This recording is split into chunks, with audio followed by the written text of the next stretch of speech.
Hard Times by Charles Dickens, Book the Second, Reaping, Chapter 12, Down. The National Dustmen, after entertaining one another with a great many noisy little fights among themselves, had dispersed for the present, and Mr. Gradgrind was at home for the vacation.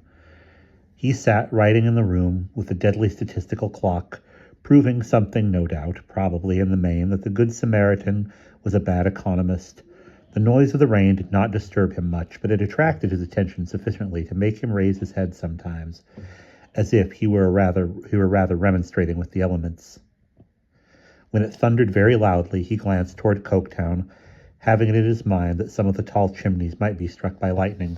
The thunder was rolling into the distance, and the rain was pouring down like a deluge when the door of his room opened.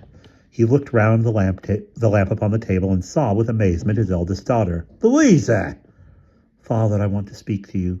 "What's the matter? How strange you look! In good heaven," said Mr. Gradgrind, wondering more and more. "Have you come here exposed to this storm?"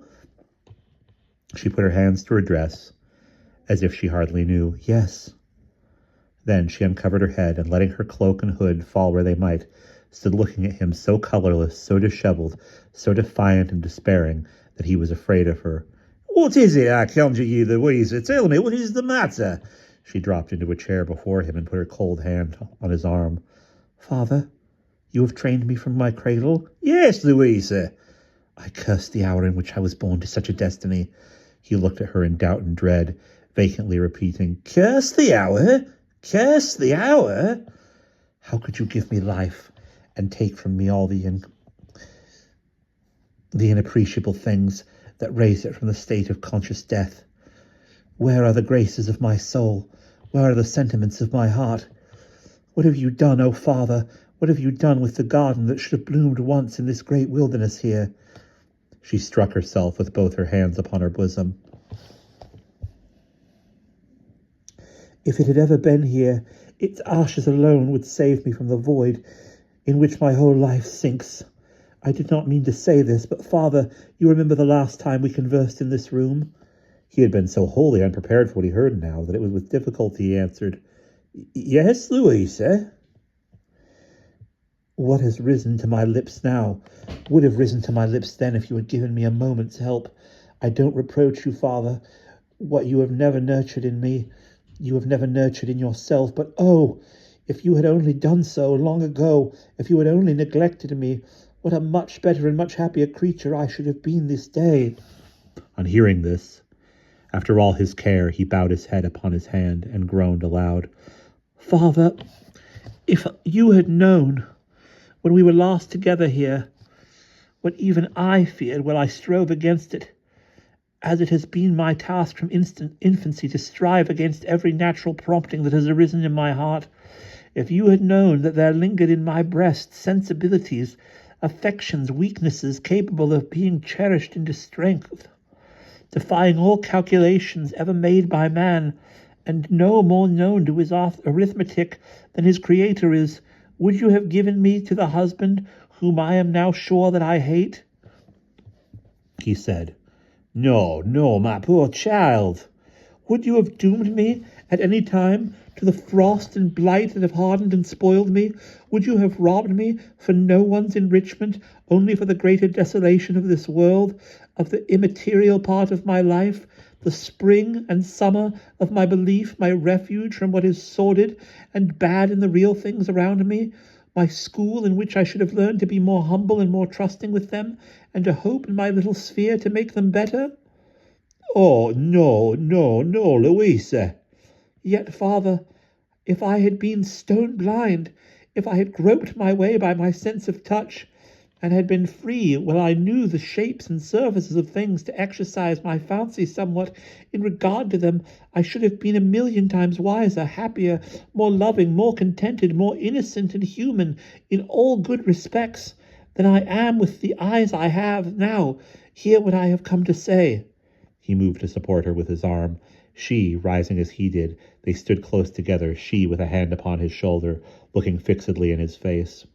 "With a hunger and thirst upon me, Father, which have never been for a moment appeased, with an ardent impulse towards some region where rules and figures and definitions were not quite absolute, I have grown up, battling every inch of my way. I never knew you were unhappy, my child. Father, I always knew it. In this strife I have almost repulsed and crushed my better angel into a demon.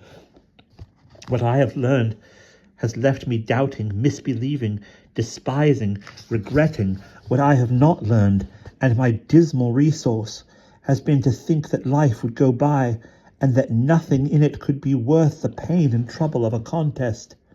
And you so young, Louisa, he said with pity. And I so young in this condition, father, for I show you now without fear or favour the ordinary deadened state of my mind as I know it. You proposed my husband to me. I took him. I never made a pretence to him or you that I loved him. I knew, and father, you know, and he knew that I never did. I was not wholly indifferent, for I had a hope of being pleasant and useful to Tom. I made that wild escape into something visionary, and have slowly found out how wild it was, but Tom had been the subject of all the little tenderness of my life. Perhaps he became so because I knew so well how to pity him. It matters little now, except as it may dispose you to think more leniently of his errors. As her father held her in his arms, she put her other hand upon his other shoulder, and still looking fixedly in his face, went on. When I was irrevocably married, there rose up into rebellion against the tie the old strife, made fiercer by all those causes of disparity which arise out of our two individual natures, and which no general laws shall ever rule or state for me, father, until they shall be to direct the anatomist where to strike the knife into the secrets of my soul. Louisa, he said imploringly, for he well remembered what had passed between them in their former interview. I do not reproach you, father. I make no complaint.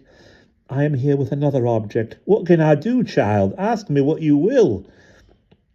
I am coming to it, father.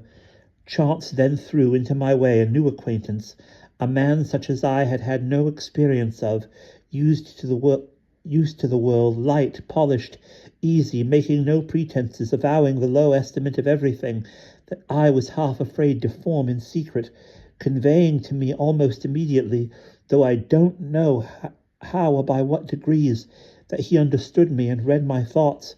I could not find that he was worse than I. There seemed to be a near affinity between us. I only wondered it should be worth his while, who cared for nothing else, to care so much for me. For you, Louisa. Her father might indistinctively have loosened his hold, but that he felt her strength departing from her and saw wild, dilating fire in her eyes steadfastly regarding him. I say nothing of his plea for claiming my confidence. It matters very little how he gained it, father. He did gain it. What you know of my story, of my marriage, he soon knew just as well. Her father's face was ashy white, and he held her in both arms. I have done no worse. I have not disgraced you. But if you ask me whether I have loved him or do love him, I tell you plainly, father, that it may be so. I don't know. She took her hands suddenly from his shoulders and pressed them both upon her side, while in her face, not like itself, and in her figure, drawn up resolute to finish by a last effort what she had to say, the feelings long suppressed broke loose. This night, my husband being away, he has been with me, declaring himself my lover. This minute he expects me, for I could release myself of his presence by no other means. I do not know that I am sorry. I do not know that I am ashamed. I do not know that I am degraded in my own esteem. All I know is, your philosophy and your teaching will not save me. Now, father, you have brought me to this. Save me by some other means. He tightened his hold in time to prevent her sinking on the floor, but she cried out in a terrible voice, I shall die if you hold me. Let me fall upon the ground. And he laid her down there and saw the pride of his heart and the triumph of his system lying an insensible heap at his feet. And that is the end of the second book.